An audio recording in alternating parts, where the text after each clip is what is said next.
Welcome back to Tony's Exploration. 1 year ago, this plant was nothing more than a flower pot. But with time, patience, and diligence, it has become a 5-foot-tall lime tree.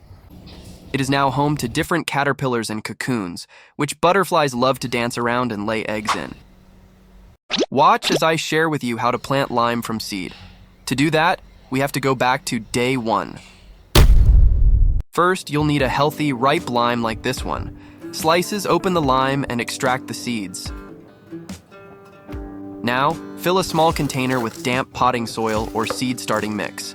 Plant your seeds about ½ inch deep in the soil, then water them thoroughly for the first time. Keep an eye on your seeds and water them whenever the soil feels dry. Find a warm, sunny spot for your container, like a windowsill or greenhouse. Limes love the sun. Day 24 and the seeds start to germinate.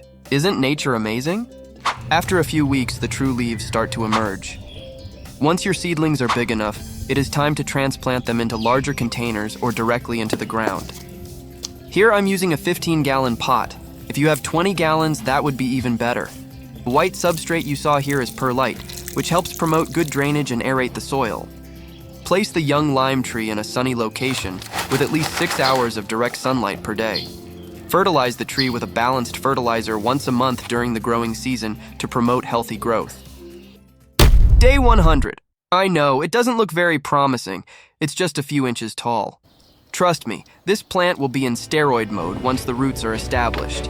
Now buckle up and let's sprint through this growth spurt.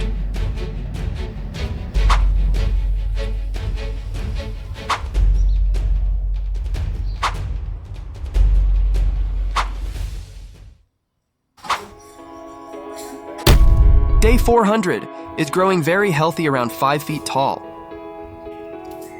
Remember to prune your tree regularly to encourage healthy growth and shape. This video already took over a year to make. Guess what? It may take another few years before it bears fruit, so my video will end here. Otherwise, this will continue forever. Oh well, if you've enjoyed my video and the effort, why not show some love with a like and hit that subscribe button? Until then, see you in my next video. Bye!